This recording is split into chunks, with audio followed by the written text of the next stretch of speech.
Welcome back to Niche Marketing Monopoly, Million Dollar Business Positioning. I am Paul Rhines, your chief instructor for this program, and this is Module 6. We're moving along at a pretty fast rate here and getting a lot of information and a lot of understandings, and Module 6 is just going to continue to build on what it is that we've done. However, you're going to find that this module is a little bit different than the ones that have come prior to it because it's going to get you involved in a way that you haven't been to this point, and you're going to find it to be really an enjoyable thing. So, Module 6 is titled, A Picture May Be Worth Less Than You Think. So, before we move into the actual training for this module, I want to take a second and address what that actually means. In the world of creating copy, sales letters, display ads, what have you, there's a tendency by those that don't fully understand all of these principles to rely too heavily on the images that they attach to their copy or embed within their video sales letters or their banner ads, what have you. The tendency to rely on the images is what is known in the advertising world, or Madison Avenue speak, as a copy crutch. In other words, the professional copywriter understands that the image that you use in a piece of copy should be there to support the copy, not to make up for a lack of quality copy. And this can show up in many different ways. And an image correctly used in advertising copy or promotional copy is something that does one of two things. It either underscores your message in a visual fashion, or it causes the people to draw their attention in and actually want to read the copy, which is the compelling part of what it is that you're delivering your message in. And we're going to explore this in some pretty great detail and understand where images are appropriate, where they're not, and why you can actually use less images and have a much more powerful connection with the people that are either reading your copy and or watching your promotional videos. So, before we continue, I'm going to take you through a brief exercise. This is going to last less than a minute. This is something that I commonly do in the live events that I put on. And in less than a minute, you're going to have a really enjoyable experience, and then you'll be back here ready to be able to understand even more deeply how all of these things fit together to contribute to your overall success. So before we continue, take a moment and just relax in your chair, become comfortable, and let your attention become focused on something that you can become aware of in your immediate space there. And just let your attention be drawn to that for a minute. And right now, with your eyes either open or closed, whichever you'd prefer, I want you to imagine that you're standing in a hallway in a place that you've never been, but you begin to feel very comfortable almost immediately because everything about this place is just as you would enjoy it most. And while you're experiencing all of this, you begin to feel something very pleasant deep inside. Now, you become aware of the fact that there are 3 doors in this place. And as you stand there, you notice that one of the 3 doors is different than the others in a unique way that is attractive to you, in a way that says, this is the right door. So you open it and you walk through, and as soon as you step inside, to your delight, you discover that you're standing in the most perfect dream vacation spot, and you feel so good about it now. And you can instantly enjoy it fully. And as you look around, you see someone familiar moving towards you, someone you wouldn't have expected to see here. And this person is carrying something that surprises you in a very pleasant way, something that reminds you of a very enjoyable time that you haven't thought about in a long while. And you begin to get lost in that forgotten memory for as long as it takes you to experience it fully. Now, if you're totally lost in that experience, take as long as you need over the next few seconds and allow yourself to return back here now, comfortable in the knowledge that you can go back there anytime that you want and experience anything there that you desire. Now, why is this exercise, and welcome back, why is this exercise significant, other than the fact that it's interesting and a unique experience that will take you to a place that allows you to have some insights and discover some things within yourself that you may have forgotten about? Why is all of that significant? Well, first of all, I talked to thousands of people who are watching these videos all at once, and you all got to have the experience. And the experience was different for everyone who did it. The hallway and the doors were different for all of you. The doorknobs, the handles, the door jambs, the shape of the doors, the position of the doors, the way they were laid out, the lighting, the temperature, all of it was completely different for everyone. The way that you selected the door that you chose was different for everyone who watched and went through the exercise. And the place on the other side of the door was different for all of you. And again, we're talking about thousands of people. So let's go beyond that a little bit. In that brief and enjoyable exercise, I actually had inanimate objects communicating with you. The door somehow told you that it was the right door. I had someone that I couldn't possibly know waiting for you on the other side of that door. And in the course of that 45 seconds, I created a sense of curiosity and enjoyment in you that you weren't experiencing only seconds before. And I don't know anything about you. So I was able to create people that you know, carrying things that you've seen before, and associate you to experiences that you've had in the past, yet I don't know you personally. I know very little about anybody who's watching these other than the fact that I can surmise some certain things about you because of the fact that you have purchased this program and you've made it this far into it. So it's one thing to say I don't know anything about you, and while we don't know each other personally, there might be more that I actually do know. I actually know that if you've made it this far into this series, that you actually fit a very distinct personality profile. And I literally create a psychological profile for all of my avatars, and my clients I build avatar profiles for as well in all of my markets. And so wherever I'm marketing to and whatever I'm doing, I create an avatar profile for them. And based on all of that, this is what I can say at this point about you with a pretty high degree of confidence. You have a strong desire for success, and you want other people to like and admire you. And yet you tend to be critical of yourself, which limits your confidence to, quote unquote, put yourself out there. While you may have some personality weaknesses, you're generally able to compensate for them so that publicly they go unnoticed. Of obvious value is the knowledge that you have considerable unused capacity that you have not yet turned to your advantage. And people who know you would say that you're disciplined and self-controlled, which is what you project. And what they don't know that I do is that you tend to be worrisome and insecure on the inside, and you hide it. At times you have serious self-doubts, and you commonly question yourself as to whether or not you've made the right decision or done the right thing. You prefer a certain amount of change and variety, and you become dissatisfied when you get hemmed in by restrictions and limitations. You also pride yourself as an independent thinker. You don't accept other statements without satisfactory proof. You generally have wisdom that you could share with others, but you found through experience that it's sometimes unwise to be too outgoing and sociable with your knowledge in terms of revealing it to others. At times you are very extroverted and engaging with others, and other times you're inverted, guarded, and reserved. Now, I know that you think that some of your aspirations may be rather unrealistic, and I'll finish and close with that. So, let's look at what actually we just went over there. In the course of a couple of minutes, it seems that I was able to get you to go to a fantasy land where talking doors are normal and science and physics mean absolutely nothing. A place with instantly perfect conditions, tailor-made just for you, populated by people you know, and then run down a full psychological profile of you that I'm confident had a high degree of accuracy.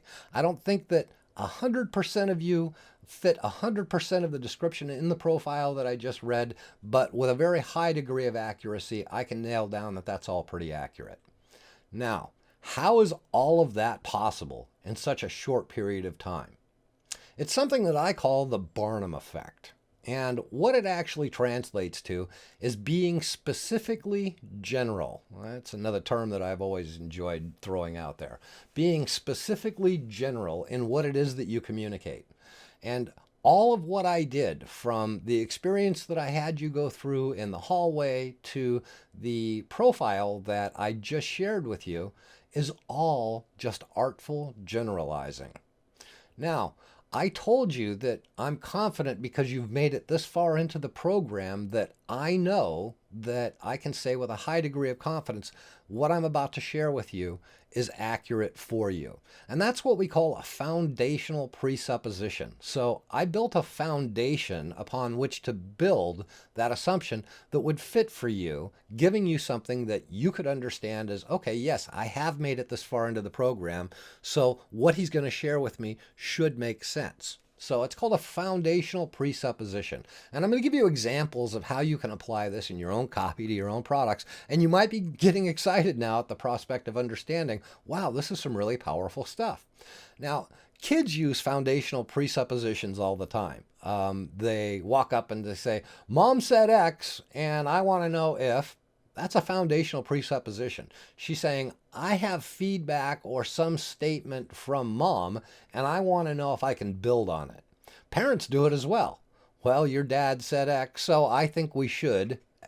Now, foundational presuppositions are really important because when you put a foundational presupposition in front of an experience that somebody's about to have, like learning a new skill, you get more of their ability to tap into the resources that make them better at doing it. So let's talk for a second about how you be specifically general. And the way that you go about doing that is through a process which is called nominalizing, or using words that are termed as nominalizations. And nominalizations in and of themselves are a pretty heady subject that can go into pretty great depth. I'm not going to go into extreme depth about it. It is actually something that I cover in detail in the Influence Mastery course because it is a staple of influence. And so while that's something that I am going to spend a little time on here, it's not something that we're actually going to go into at a mastery level.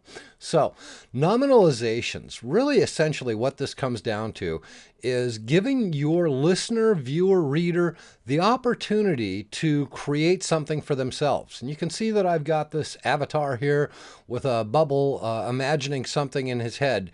And that really summarizes, that graphic shows us what nominalizing is. It's where your avatar actually paints a picture in their own head of what their experience is going to be. You see, you can try and give them detailed information about what things are going to be like once they achieve the results that your products can provide them with, what your services can do for them. However, for them to be able to go inside and create a picture, a feeling, or a sense of their own about what that might be is infinitely more powerful as a marketing tool, as a sales tool, and as a motivational tool. So let's take a look at how this actually works. Nominalizations, again, are the act of being specifically general. So if you look at this table here, you can see that on the left side, we've got specific words and terms. On the right side, we've got their nominalized counterparts. So a specific example would be, can't pay the electric bill. And a nominalized example of that same issue would be that somebody is struggling with financial pressures. Not being able to pay one's electric bill is pretty specific. There's a lot of detail there. We know what it is, we know what the issue is, we know what it surrounds, what it's about. Struggling with financial pressures is a way of saying the same thing, but without offering any detail. A flat tire, transportation challenges. Being afraid of rejection is a lack of confidence. Read Business Success from the Inside Out by Paul Rines. Nominalized example of that would be seek expert advice. A specific problem would be a crying baby. A nominalized example of that would be a stressful situation. A specific example of some advice might be, or a news release might be that we got a $2.1 million loan. Nominalized example of that would be we received much needed financial support. So you can address your readers, listeners, viewers with specifics such as, I know what it's like to not be able to pay your electric bill. The danger with that is that they might not have a challenge with paying their electric bill. They might operate off the grid. They might have a solar system that offsets that entirely. They might have a connection at the electric company because they're stockholders there. You just don't know. And so to say you can't pay your electric bill and struggling with not being able to pay your utilities, things like that, are just really too specific for copy. And so the way that that's handled is by nominalizing. You cannot go wrong when you tell somebody you know what it's like for them to have to struggle with financial pressures. Now, that could mean any number of things, and they're going to go inside, just like our avatar on the previous screen, and figure out what that actually means for them and how that impacts their world and the pressures that they associate with it. So the impact of this is really pretty simple, but I'll state it anyway. In a nutshell, it comes down to this. Your avatar, your viewer, listener, reader, can do a much better job of creating a vivid picture of what their future might look like, good, bad, or otherwise, than you can. So if you have the structure to your language that allows you to guide them through the process of doing that, you'll be much more effective with your communication. And that's what nominalizing does. So let's take a look at a more relevant example that could apply to a specific marketing situation and see how this might actually read. You could use virtually this dialogue right here, verbatim, switching it very little given whatever product or service it is that you offer. But you could be comfortable in sharing something with a reader, viewer, or listener that goes something like this. I know that you've been struggling with barriers that always seem to present themselves when you're trying to find the solution to such an important issue. And I want you to know that even though it's felt like any real answers and genuine relief that would allow you to finally experience the success that you desire and discover what it's like to actually live those feelings, even though that's all true, it's also true that your efforts to uncover the missing pieces have led you here. And now you have the ability and the opportunity to not only find the answers you need to succeed and an easy to follow system that will put you on the path to your success and tell you how to bypass all the obstacles that so many others have found themselves stuck on, sometimes for a lifetime. And while you're participating in this program. So that dialogue could apply to virtually anybody for any product or service. It could be a crying baby or a landscaper. It could be a health and nutrition consultant. It could be a life coach. It doesn't really matter because anybody in search of a solution to a specific problem is going to find application for that dialogue in their own experience. So let's say that you are my viewer and this is my video sales letter, and I'm going through and explaining to you that your search has landed you in the place that will put you on the path to find the solutions to the obstacles that life has presented you with. And what if on top of all of that, after I explained all of that to you, I told you that learning all of this was actually going to be fun? Now, what would you think?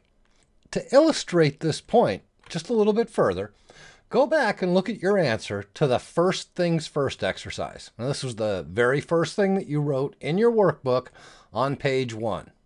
Take a second, pause the program here, and go back and look at your answer, and then come back and hit play again. Okay, so welcome back. Now, let me ask you a question. What do you think the likelihood is that you wrote the same thing for your answer to that question as anybody else who's going through this training program? I could venture to stab a guess that I'd say it's millions to one. The reason is because what's fun to you is completely unique to you. What's fun to you and fun to someone else are two different experiences entirely.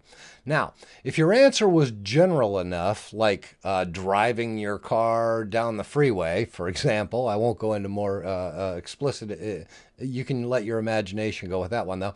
But if that was your approach to answering that question, it was very generalized, you might say, well, okay, a lot of people have driven down the freeway in the last 48 hours and gone through a tunnel. And that was your enjoyable experience.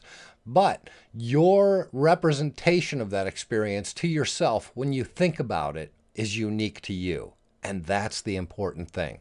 Am I making sense here? You see, when I have my live events, I often illustrate this by painting an imaginary scenario where I'm standing with a priest, a stuntman, and a salesperson. And I look at the three of them and I say, let's all go do something fun together. What do you think the likelihood is that the priest, the stuntman, and the salesperson all are thinking that we're going to do the same thing? Now, this is a really interesting way to illustrate the point, but it does drive it home. And I found through experience that it does start to make sense when you perceive it from that perspective. So, if I were to tell you that when you join my growing family of global success students, you'll also get access to the private members forum, which is not only a great place to get support, while you're in there, you're going to find that it's also just a lot of fun. Fun. There it is again. You see, and you hear this all the time, and you may not recognize it, but it happens to you, and it's an important concept to understand where marketing is concerned. Now, there's a couple of important points that I want to cover and observe with you here. One is, if we look at the journey that I took you on, where we were in the hallway and there were the three doors, that journey, was littered with generalized words and phrases. And the part that I told you about that I understand based on the fact that you've gone this far into the program, that you have a strong sense of yourself, however, you do possess unrealized and untapped potential so far. That entire quote-unquote psychological profile was written by none other than P.T. Barnum more than 100 years ago. And I altered it to some degree to bring it to a more current language pattern, but the basis of it is still the same. And P.T. Barnum drafted that as a means of illustrating that using the right language, you can actually appeal to anybody and they'll think it applies to them. So pretty remarkable, and this testament to why this man was so successful, because he truly understood not copywriting solely, but human nature, which allowed him to draft his copy as a result of that. Some other important observations. One is, what's important to understand is that I was able to speak to thousands of people all at once, and it was perfect for everybody who listened when we went on that journey down the hallway. When I talked about going through the door and opening it up and discovering that you were in your perfect vacation spot, I didn't talk about feeling sand between your toes because I couldn't know if your ideal vacation spot is a beach. You may have been on the deck of a cruise ship. I just have really no way of knowing. So if I structure this language correctly to where you are painting these pictures in your mind, I want to be specific about not being specific where the details of that experience are concerned. So I tell you that you arrive at your perfect vacation destination and you can go inside and make a representation of what that actually means to you. And I want to allow you to experience that and just be able to talk about things that would be universally true if you were in some vacation spot. So I'm not going to talk about sand between your toes. I'm not going to talk about the sunshine on your face because you might be in an Arctic exploration trip. You might be scuba diving. So to talk about the sun on your face would ruin that experience. Now, if I said something while I was taking you through that experience of being in the hallway and choosing a door that was unique to you, if I said something, anything specific about any of the environments or experiences, I would have immediately lost you. I would have destroyed the experience, and I would have killed any rapport that I would have built to that point. Now, I'll illustrate this by sharing that while you were in that hallway with the three doors, I want you to take a second and recall everything you can about that environment. You see, that environment was yours, and it was unique to you from everybody else's. I've got this nice little piece of clip art here that I could have put up to illustrate. I want you to imagine being in a doorway with three doors in it. And one of the staff members who was going through and preparing some of the artwork for this presentation brought that up and suggested it for that particular area. The problem with that, I think many of you are actually even ahead of me at this point. I really hope so, because that means you're just getting it.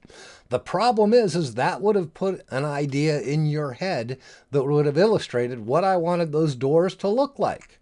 And I didn't want to do that. I wanted you to create the doors based on your own experience and your own representations.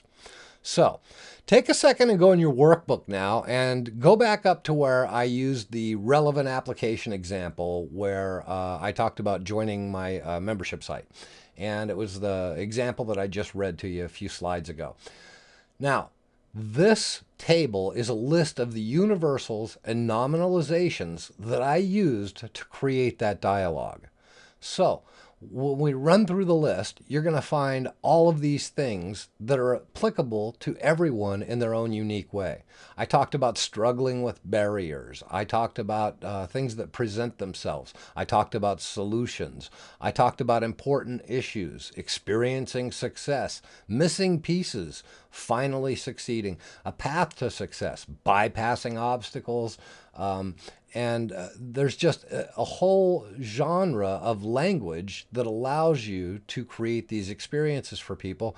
And I just put this table together because I wanted to illustrate to you how many of those go into that one piece of dialogue. So take a little bit of time on your own and go through and look at that little piece of copy and identify, take a pen and go through and identify the things that you see in the table here, not looking at the table, but just going through the dialogue and marking them off because you now understand these things. So another important observation for you is that technically, if you're wanting an explanation on this from a technical or scientific perspective or a linguistic perspective, technically a nominalization is a verb that we have, through the use of our creative language, turned into a noun.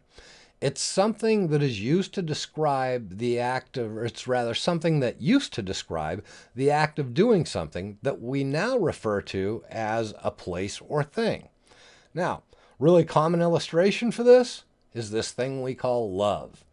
And love's really easy to use to illustrate this because we've done both of the things I just mentioned with love.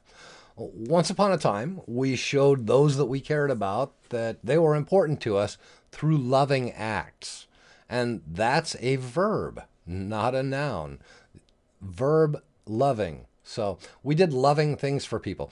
Now it's a place we go. We say, I'm in love. And we talk about it as though it's a place. We talk about it as though it's a thing. It really feels like love. Why did she take her love away?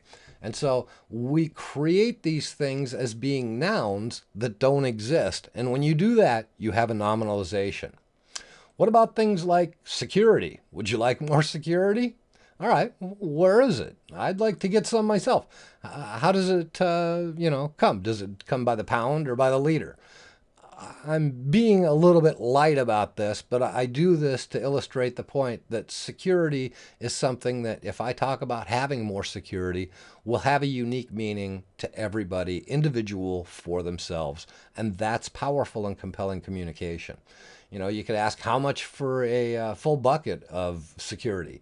Can I buy some from a person that I know who has a lot of it? When you start to look at it like people are treating it like a noun, you can come up with some pretty interesting questions. Now, nominalizations, if you want to know how to nominalize or what's a strategy for doing this, there's what's called a bucket test or a wheelbarrow test. And the bucket test is simply this. If somebody refers to something as though it's a noun, but you cannot go and get a bucket of it and carry it down the street, it's a nominalization. And it's a useful tool for you where creating copy or compelling communication is concerned. So, bucket test for nominalizations. Some of these that I've got listed here are common words that we hear all the time. And we hear people talk about them as though they're things, but they're actually not. And when people do that, you're going inside and you're experiencing it yourself and you're attaching your own meaning to it, and they are creating compelling communication. So, can you go and get a bucket of fun and carry it down the street? No.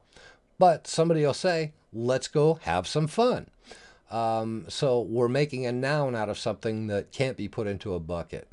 Wisdom. Can you get a bucket of wisdom and carry it down the street? How about comfort or satisfaction, awareness, experience, elegance, security we just talked about? What about a bucket of value, a bucket of success? These are all things that drive people to create pictures in their own mind. So, I know I've really driven this home, and I said I wasn't going to go into a great deal of detail on it at a mastery level, and I haven't. I just really want to get you to have the basic understanding of this and know that it's something that you fully grasp and can utilize from this point forward. Now, politicians do this all the time when they're looking for funding. They're up there on the hill with their hand out, and they use nominalizations all the time. They use them in a variety of different ways. And this little piece of copy here, I'm just going to read through to you because this is an example that illustrates what I'm talking about. And you might be able to hear a politician in your own voice, in your own mind while I'm saying this. So here we go. We're working hard to implement effective measures that will provide protection to all of us from potentially harmful future events.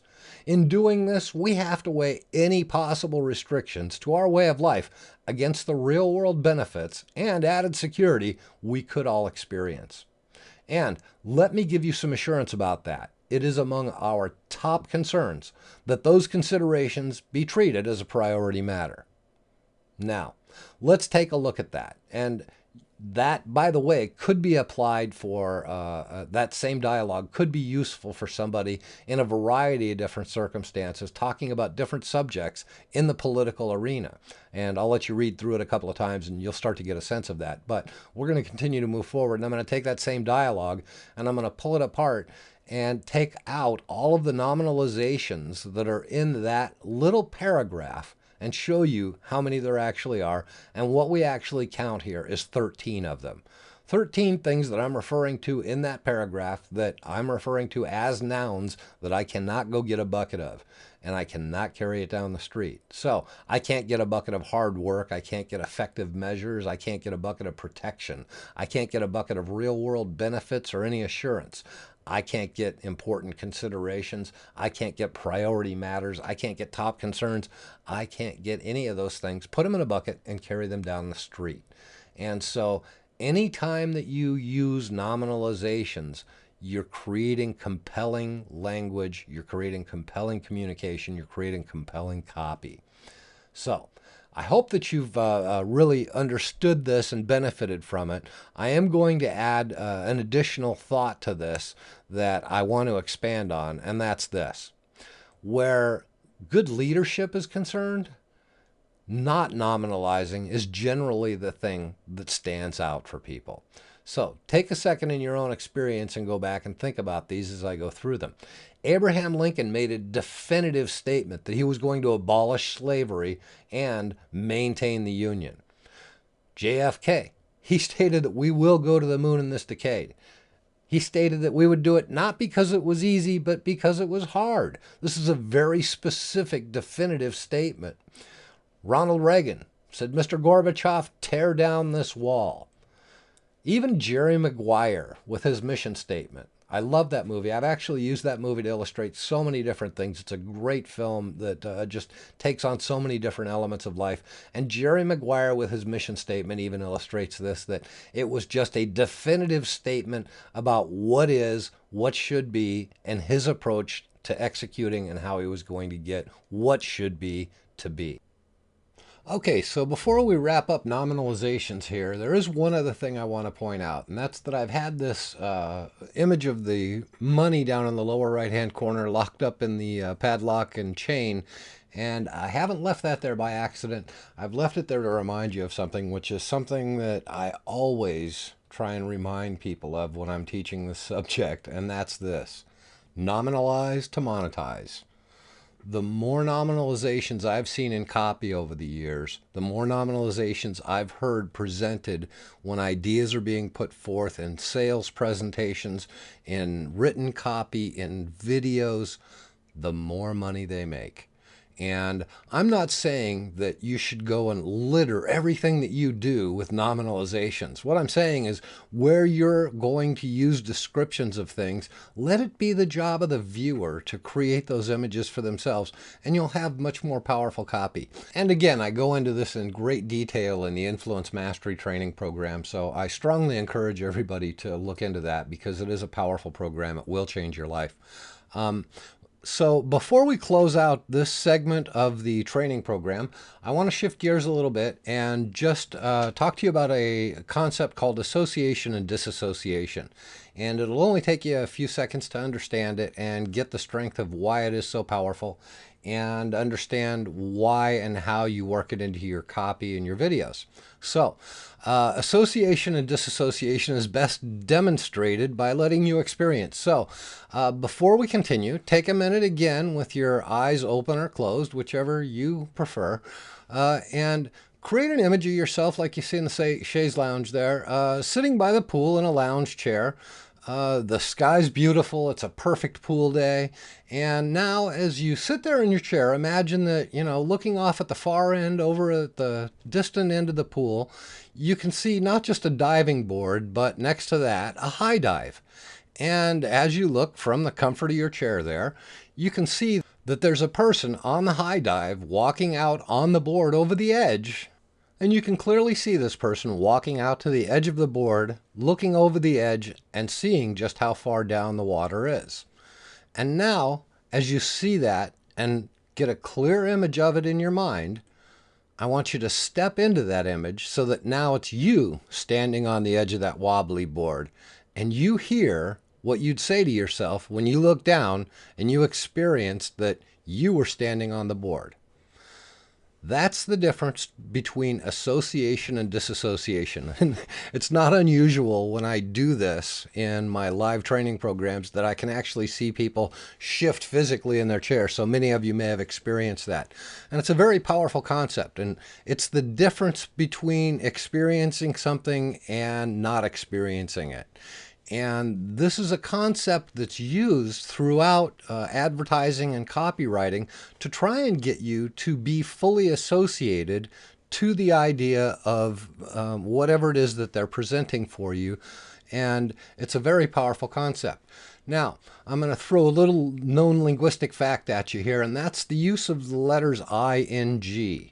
If you add the letters ing to a verb, such as walking on the sand as opposed to taking a walk on the sand, the linguistic impact of that is that the listener is much more likely to create an associated image. And that is that they're more likely to see themselves on the diving board or walking on the sand when you talk about walking on the sand as opposed to going for a walk on the sand without using the ing on the end of that verb. And so that's something just to throw into consideration when you are drafting copy or writing scripting for sales videos, is when you're talking about something specifically to do with a verb, which is an activity that the person is going to participate in, or you want them to think about that they might be able to enjoy, add ing to the end of it, and you create a much more associated image. Now, the difference between being associated and disassociated, just so you get a clear association of what it actually is, couldn't resist. Disassociation is like watching it like a movie, like from the lounge chair looking over at the high dive. It's off in the distance over there.